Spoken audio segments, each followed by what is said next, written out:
పరిమళము నీదేనా నాలో పరవశము నిజమేనా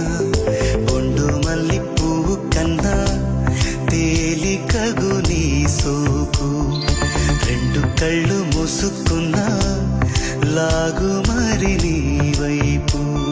సొగసును చూసి